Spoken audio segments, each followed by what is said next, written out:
1970, we sure we did live for fruit. Knowledge for selfish, for sure we did do the work. Auditorium to basement of all faculty of law. We did represent, stand tall anywhere we go. We work hard and we shine, commitment, dedication. Neurosurgery, comedy, music, Nollywood. SOTK, Dr. Call, MC Casino. We did represent, stand tall anywhere we go. Great Uniben, great Uniben, great Uniben, great Uniben. Welcome to another episode of the Uniben Alumni Series. As you know, this is a show where we celebrate excellence, we celebrate men and women that have gone through the four walls of the University of Benin, while we also give kudos to that special tertiary institution that has shaped a lot of us. And on today's episode, I have a politician, a pharmacist, a comrade with me today. He was one-time speaker. After serving several years in the parliament, he later emerged as speaker of the Supreme Parliament of the Student Union Government. Then outside, he's a pharmacist by training. He's the MD CEO of Twin Care Pharmacy and Stores, and also he was one-time sole administrator of Owan East local government area just in 2023. Yes. Welcome, Dr. Pharmacist Johnson Erayanmen. Thank you very much, Dr. Thank you. Thank you for joining us today. Yeah, thank you. Yes, I went through your profile and I found out that you've been in politics you joined quite early, 99 or 98, and you joined the People's Democratic Party during its formative years. And this was before your venture into University of Benin. You were already politically exposed. So why did you still choose to study pharmacy? You have always wanted to be in leadership position. You have always wanted to impact through public office. So with such background, why did you still choose to study pharmacy? And why didn't you go for the humanities, go for law, go for political science, or some other related courses? Thank you so much. I've been a science student. I was a science student in my secondary school days, and before I came to Uniben, I did an OND program at Algae Polytechnics, which was science too. And having been influenced by the successful pharmacists around me in the community I grew up from, Afuze, so I decided to apply for pharmacy. We were the first set of pursuing me, University of Benin Pharmacy. Okay. And as God will have it, I got the requirement and I was admitted to study pharmacy. So it has always been my dream to be a pharmacist. Being a politician, having understood that aside that you can be in politics even if you are a reverend father. So Father Aliab of Bedouin is so that didn't deter me at all. And so I just believe that every politician should have a second address, and I should I should have a career, a profession that is outside politics that will enable me to develop myself into a person that is contributing to the society outside politics. So that's why I chose pharmacy as my first love. Okay. Let's talk about your time in Uniben. Yeah, you as a pharmacy student, then you were involved in politics. You were involved in politics at the highest level in the school environment, at the Student Union Government. You were in parliament for about 4 years? Yes. So how were you able?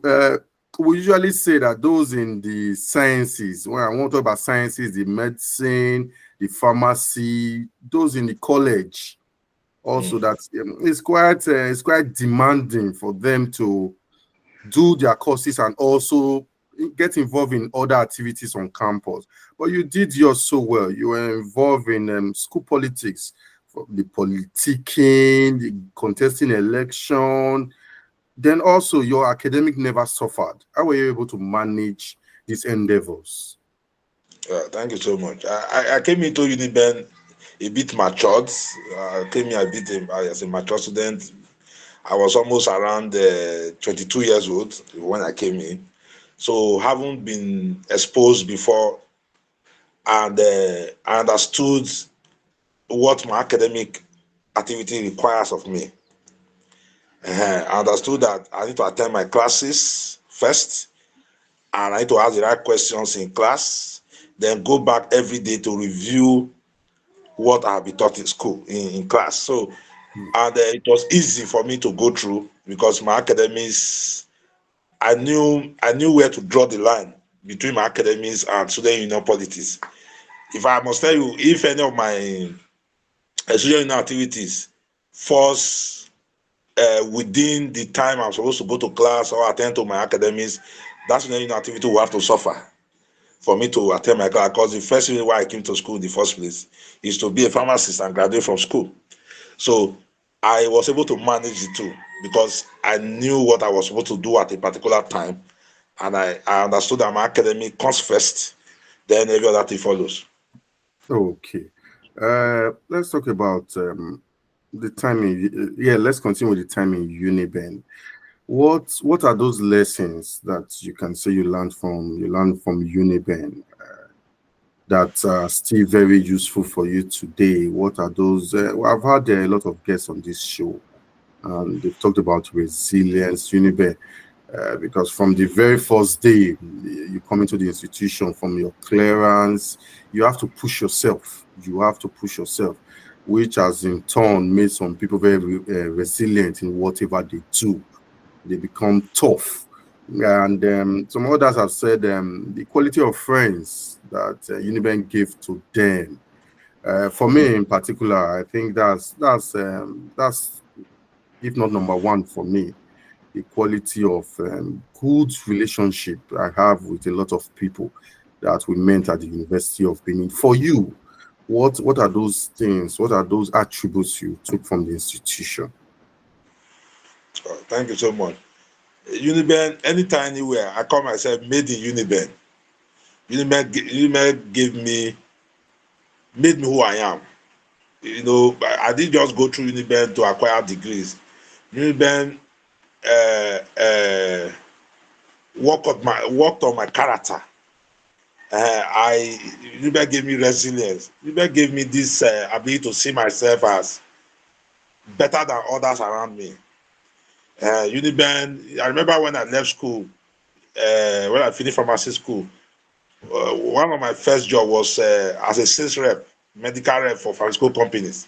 So when we go for interviews and when we are facing the panel, once I bring my results out, my academics, my photocopies of my result out, the panels, most of the panel will say, Uniben, great. So they have this confidence, and all that experiences built me up into believing that yes, Uniben is a ground where gladiators are made, and I see myself as one anywhere I go to.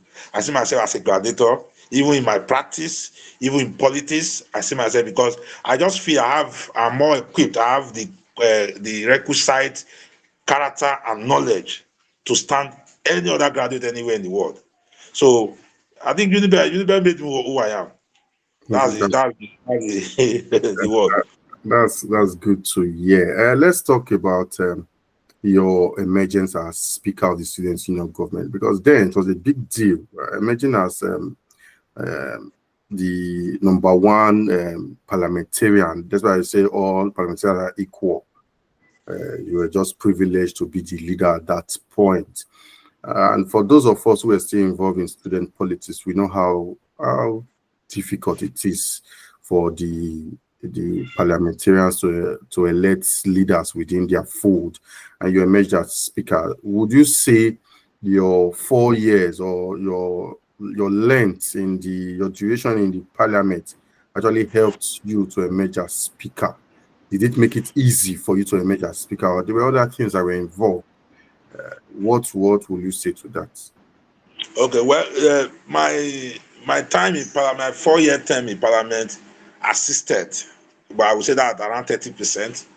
But mostly, interconnectivity.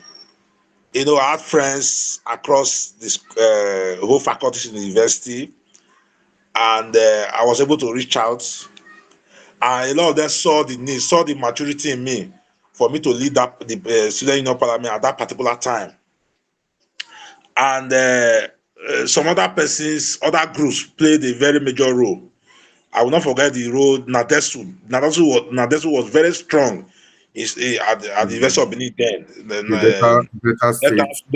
yes, data, So I reached out to them and having presented my manifesto, they saw the need. So they reached out to some of their members across board. And some of these members played pivotal role in building my support base in each of the faculties. Don't forget, I connected against an engineering student. Engineering has up to 24 members representing engineering. My own faculty, because it's a one department, one faculty program. Pharmacy is one department, one faculty. So we're just about 12. We're 12 members representing pharmacy. And some of them said we're not even available on that day of the election. We got one academic responsibility and the other. I think about 7 of my pharmacy guys were honorables, were available on the election day. But because I have reached out and they saw that the need to support me, they saw the majority in me that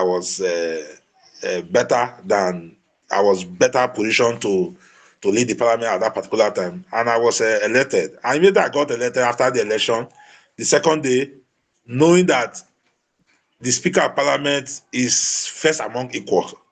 Yeah. I had to reach out to my opponent that lost to me because he controls a very large majority. If somebody coming from a 24 member, you can be elected speaker today.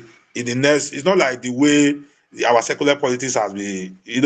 I must say, our secular politics, Nigeria position has a lot to learn from University of Union. Yes, we are very strong, independent. You can be elected as speaker today. By first sitting, it can be removed. Yes, in fact, every sitting, if you ask any former speaker, they will tell you every sitting there is usually rumors of impeachment. Yes. So any error, anything that smacks of loss of confidence, you are gone. So I haven't known that based on my experience in the parliament. I haven't spent some time in the parliament. I have to reach out to my opponent to say, you know what, let's work together. I know you are a strong man. You have numbers too. So let's work together. And I gave him important roles in the parliament, and we all came together, and we had a very successful parliament for that session. There was no issue of impeachment or rancor at all.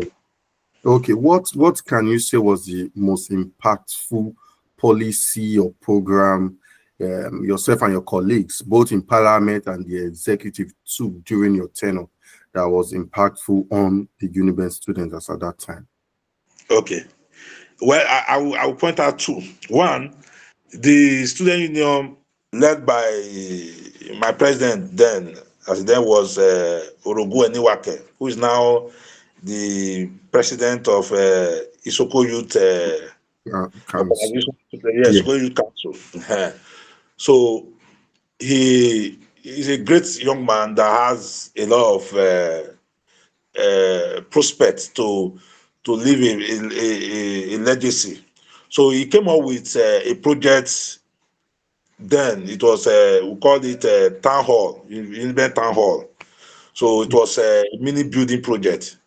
So the details of the program came to us after scrutiny. We approved because you need to go through parliament because you use the name of the union to source for funds.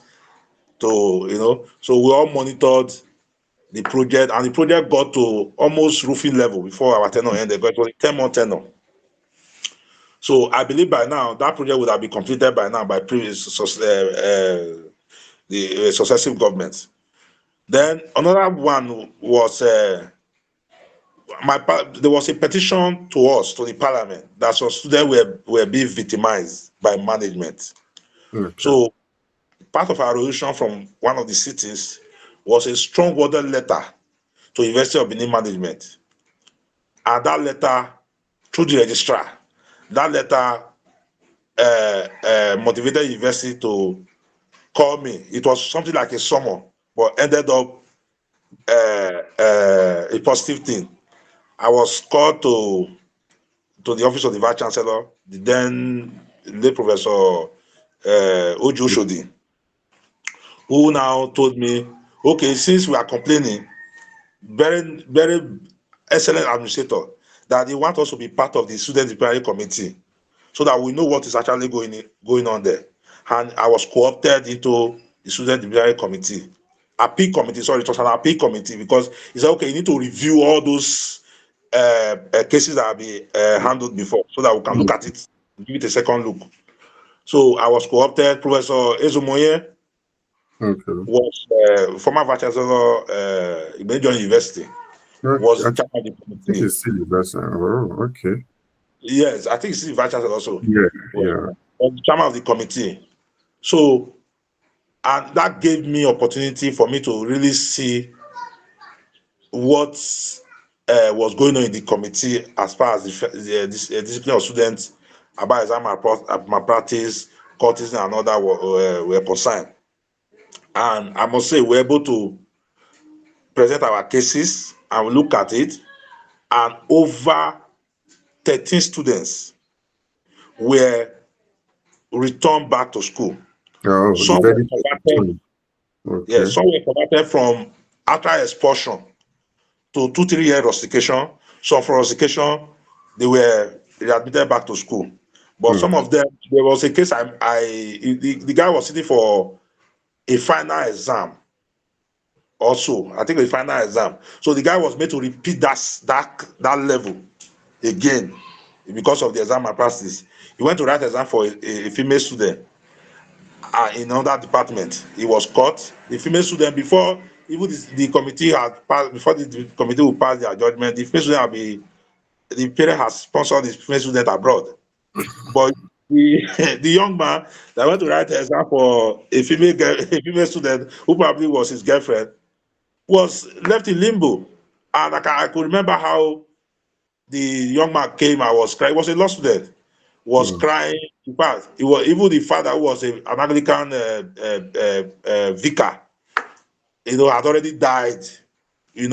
Part of the complication was that the son that he sent to school, was, and all that. Yes, it was a very pathetic story, and it didn't really touch me. And I was so happy that we were able to convert that guy rustication to 2 year expulsion to 2 years rustication also. And he later graduated. One of the days I went to do affidavit in the High Court in Benin. I ran into the guy. He's not a lawyer. Yes, he finally graduated as a lawyer. So, and these two things were one of the marks we made there. Okay, thank you for that. Outside academic, outside politics, what memory do you have of the institution? What event? What can you look back to and you just maybe with a smile or with say, oh, this was a good time actually then in school. What can you look back? Uniben is a lovely place. I could remember those days. Every Saturday like this, there must be one big party or the other. I was a hostel student. There was one big party or the other. That's St. Abbot's Hall, that auditorium, one big wedding, one big, we just get there, we'll go there, we'll come, we eat, we'll come with a lot of goodies. Most times, we don't cook on Saturdays. I know Uniben environment is a place that will put you up, will put you up to, will prove your social exposure. Those days, most of these big musicians used to come to Hotuka Park to Yeah. face India. I Yeah. remember when the video started. Davido, it was this MTN project Fame. Davido was one of their, that was the first time Davido was a young man, was just coming up then, and Yeah. Yeah. Uniben and all that. So Uniben, the memories. If we talk about Uniben memory, we will not live here today. Yeah. That is I true. must say, Yeah. I miss my Uniben days. I must tell you, I miss my Uniben days. Yeah. Uh, Still on Uniben, we have left the institution for over a decade now. As at then, there were some challenges that, oh, if you wanted, especially you as a public officer, a student leader, as at then that you wanted the management to address. If you have your way to change something about Uniben that you think we can actually do better in that area, what would that be? Wow, wow. Well, Uniben is not an isolation. It's not an isolated place outside the Nigerian system. Yeah. Whether you like it or not, the issue affecting us as a country will most definitely affect Uniben. One of the things I would love that the management should change is the issue of power. You know, I remember those days we used to have we have to wait till 6 o'clock or 4 o'clock or so for Yeah. power to be installed. Yeah. If there's no, so I want a That's situation where we can have 24 hours power yeah. supply in Yeah. our house of residence, so that we can all, so that our life will not be over regimented. Sometimes you have to wait for that time the light to come. To Uh-huh. do things. Yeah. So Yeah. that is one of them. And secondly, I also wish that the university management should have, apart from a student union, should have students should have representative in each of the university management committee, because the whatever they are doing there's about the students. If the students are not there, the university will not be existing. So, Yeah. from my experience, I will serve as a member of a P committee, as a P student advisory committee. I became exposed to a lot of things, and there are some things management could tell me then without even seeing. I will understand because I was part of this process. I saw some of these things myself. So some of the misunderstandings that happens between management and students is because the students are kept in the dark. They are not involved. You just tell them. They don't understand. When you get them involved, get their leaders involved, then the leaders will now go back to tell them, no, this is first. When I attended the first meeting, they have their book. Yeah. When you enter Uniben, you'll be given a book, a student book that contains all these offenses. And black people, sorry, in Nigeria, we don't read. So even me as a first year student, I never read all these things until when I now became a member of that committee and I saw details of for some of these offenses. And they are well spelled out, but we Mm. don't look at them. So after that first meeting, I went back to Parliament to, in fact, this parliamentary sitting after that first appeal meeting was to educate my parliamentarians Mm. about some of these things so that they can take them to their various faculty and educate their own constituents on the risk involved. Because some of us were never aware, we didn't digest the fact that the leaving your faculty or to go and sit for somebody else, just sit exam for somebody else as a student in that university is an abstract expression. It's not negotiable. You understand? So these are some of the things I would wish that the university management should look at. Gives Mm. them opportunity to be part of the planning, the process of management on the university. Okay. Let's talk about you as a politician, as a secular politician now.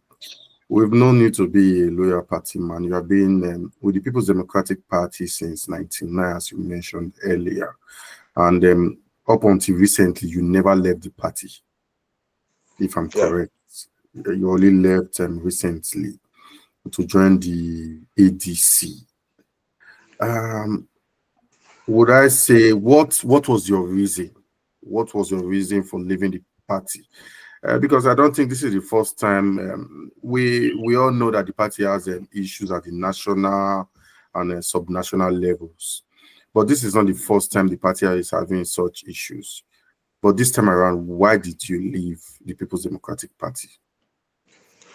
Wow, thank you so much. The like you said, at the world level, I was a founding member of the party. I am from a political family. My immediate one of my elder brothers, who is my mother's first son, was a councillor during the NCP, UNCP and SCPN era, just before 1999. So when the PDP was formed, some of us were part of it at the world level. We attended some of the founding meeting at the world level. And it's a party of leadership. It's a party that has command and control. It's a party where if you are going to be the next councillor from the after the previous election, it will be clear where the next councillor is going to. It will be arranged like that and it will be agreed. And when that time comes, nobody will change it. But over time, I think Nigeria has happened to PDP. Over time, we see all this control, all these legacies being eroded away. It became worse when we lost power in 2015. Out of desperation, out of relevance, some persons sold out the party. So some of us haven't understood how the way the party has gone to, the level it has gone to. And we have now come of age to want to show interest to run for election. We have seen that the party can no longer provide us that platform. In a situation where party leaders are already endorsing the candidates of opposition even before election, and you now want to run under that kind of party, then you are taking too much risk. I think it's better you go to a fresh party where you know that if you have 10 members, you know that okay, you are sure of 9 votes on the election day. Not when you have 200 members on the election day, you will not be sure of 3 votes. So that's what some of the reasons why we left. True. Only no empire reigns forever. No kingdom reigns forever. But there was one time a senior member of the party said they were going to rule Africa for 50 years or These are the part of the people that cause problem in the party. Because that was too much a sweeping statement. You cannot, no empire reigns forever. PDP has been there, has achieved his part of his aim, and I think it's almost going into extinction. is That's it really, is it yeah. that the party cannot handle opposition? Yes, the party was not designed to be an opposition party. That's Okay. the reality. I'm talking as an insider. Yeah. You can see that since the party left power, we have not been able to play the role of opposition. In 1999, most of these parties were military creations they were designed just to be in power. And the most of the founding fathers and the ones that took over from them had this mentality of okay to just be in power. They don't know how to play the role of opposition. So now politics has evolved very serious. In fact, 2023 general election has given Nigeria a new direction of politics entirely. That you can come from nowhere having a good pedigree. You don't necessarily need to belong to the ruling party. Having a good pedigree, talking to the people, because Nigerians are becoming more aware the need for us to have good governance. Nigerians are becoming more aware. It was displayed in the last election, where a man from Far East, one Lagos, could defeat somebody that controls Lagos, that similarly controls Lagos. So it shows that politics is evolving, and as young people, we need to begin to also evolve with it, else we'll be left behind. So These are the main reasons I had to leave the party. Okay. Seek, You mentioned that for some of you who have come of age and have the experience, one of the reasons you left the People's Democratic Party to the ADC was to contest election. And contesting the election under the platform of PDP is just a waste of time, according to you. So recently, I think a few weeks back, we saw the Edo State Electoral Commission publishing a timetable for the local government election, which is slated for next year, 2026. Do you have intention of contesting? You were one time in that office as the head of Owan East local government area. Do you still have intention to contest this time around for that position? well, normally, I was supposed to be interested to run, but two things. One, our local government, the one is particular, we do zoning arrangement to keep local government together without division, and we have as is one, as is two. So for the immediate past chairman was from as is two, as is one, my as is, me that handed over to him as is one, the one that came before me as is one. So for some of us think it's natural that as is two should have it this time. So, and we must pass it Irrespective of the political party. irrespective of the political party, yes. Okay. And because of tomorrow, we should practice what we preach. That is why I will not be able to contest that election. One. Two, part of the reason some of us are going to ADC is to see how we can have a government that will build strong institutions. The local government election in Nigeria has become a selection process. Somebody say that become a coronation process. So if you don't belong to the ruling party in the state, there's no need contesting because you will not win. Even if you are the best, you will not. Sometimes electoral material will never come. They will declare results. So, and these are some of the challenges. Some of us feel that we need a government that will come, that will have a process where the local government election will be conducted by the same INEC that conducts the state and federal elections, so that the election can be fair and fair. The State Electoral Commission across Nigeria, there's no single one since 1999 till now. They are one of the biggest risk to our democracy.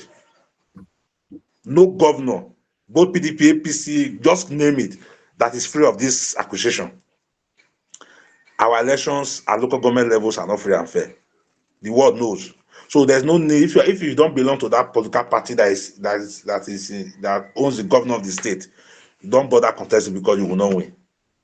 So that's why some of us don't want to waste our energy and time to begin to. Okay, quickly. Your time as sole administrator of Owan East local government. What are the impacts you made? How would you score yourself during that quite short, but how impactful do you think it was for your people? Thank you so much. Well, to call myself, I'll call myself 100%. The reason is this: I spent 4 months there, and my people can attest, and the projects are visible. There is the local government secretariat. Is in my local. I'm from Afuze, where the local government secretariat is. That local government secretariat has been there like that with that old structure for the past 40 years. So the day I resumed office, when I got into the office of the chairman, the place was stuffy and archaic. In fact, I could not post some of the pictures on social media because people would think I've gone to attend one shrine. If it doesn't speak, it doesn't look like office of chairman at all. So I told myself right there and then that I will start my work from here. Within 2 weeks, I had to move from that office because I was a sole administrator, no secretary, no vice chairman, no councillor. I had to move from that office to the office of secretary. I had to de-roof the building, rearrange the building to standard, then transform it to a modern facility. Before it was asbestos ceiling, transform it to POP, put the right modern facilities, chairs and everything. If you go there now, it's a new building. That, in fact, that's a lot of my local government people. They will say, "I've done what people that spent 3 years could not do." I did that work within a month and few weeks. Let's say around two months. Then I met a health facility that was near completion, almost 60% completed, and on interaction with the contractors, they said they were owing them, so they have not been able to. They pay first percentage, they have not paid the balance. So I had to make arrangement for us to pay the balance and complete that project and commission it. The building, the health facility is Ojavu Primary Health Care Center. It's in existence today. Our my local government is almost 60% rural area, if not more than. And most of the roads that were attended to immediately were earth roads. I graded 56 earth roads across the local government. 56. Within 4 months. Yeah, within 4 months. To cut the cost down, we just rented the bulldozers, then and graders. We fuel them. In a day, like, we take them to one community. They will do all the grading. Second, we'll take them to another community. We'll do all the grading. There's a particular community that is well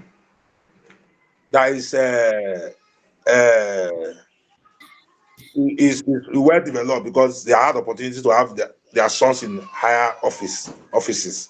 So that community does not have much of earth roads. But the issue they complained was that because of the good roads, most of the bikes were having a lot of crashes. Oh. Yes. So I had to do speed brake, speed bumps on that road. Then I gave Owan community solar powered borehole. That project was done within 3 weeks in office. Then I gave Afuzema community street lights, Erayanmen, ATE community street light, up to 6 community. I gave street lights, solar power street light within that 4 months period. And don't forget, are they still functional now? Yes, they are functional. They are all functional. Yeah, because the maintenance culture we have. But then that's why I made it solar power. And the solar power is, there's this modern solar, like in my house here now. I have a street light that I bought since 3 years ago. It's still working because you don't need to use fuel to run it. And just buy the good quality. It will last for a while. For you at least. It will give you lifespan at least 3 to 5 years. Yeah. So it appears I'll give you more time, Mr. Chairman. You say more, and we don't really have time. Yes. Before you conclude, let me just say this because about my staff welfare. When I met in salary areas of 4 months owned by previous administration, and because of the limited resources available, I paid 1 month of that 4 months salary areas. You can ask any of the local government staff. They will confirm that. 4 months you were in office, did they receive their salary? Yes, sure. Yes, I did not owe 1 month, but I paid 1 month out of the ones I met. Yes. Okay. Thank you for that. And lastly, you used to be a strong opposition voice as a member of the PDP to the present APC government in the state. But now you're in the ADC. I don't know how vocal that your opposition voice is till now. And I want to ask this. The governor recently published, I don't know if it's the last batch of commissioner nominees for the state. And he has been doing some other things which has been pleasing to some persons, while some also questioned those projects or those policies that he has embarked on. Some say it's too early to assess his government, that is less than a year in office and all that. You as an opposition member, which area do you think the governor has done well? The Edo State governor, Senator Mondo Perolo. Yeah, thank you so much. The governor has been elected and has been approved by the courts. Therefore, it's our duty as Edo people first, before our party, to support him to succeed. First, the governor has done some certain things right. As some, maybe because of time, he has not been able to bring them into fruition. One of them is the issue of security in Edo. The issue of courtesan and kidnapping is a governor that has taken that course head on. You know, the way he started it may not be too palatable, but it's clear that he wants to resolve that issue. Today, there is relative peace in Edo because of that is singular action.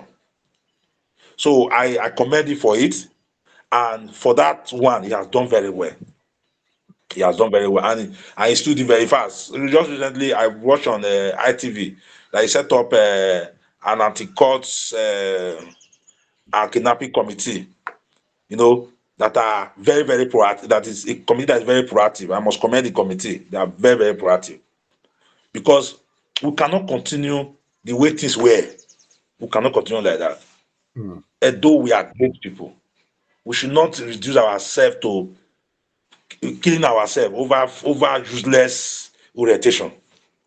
So I commend the governor and I urge him to sustain it. There may be opposition. People may say, no, don't do this, don't do that. They wait for your election day. See, it's better you spend 1 term to do the right thing than to spend 8 years not doing the right thing. They will remember you that, yeah, this person came and did this. So I commend him for it. Okay, thank you very much, pharmacist Dr. Johnson Erayanmen. Thank you for your time. It has been wonderful speaking to you. Thank you so much. I've been speaking to a pharmacist and a politician.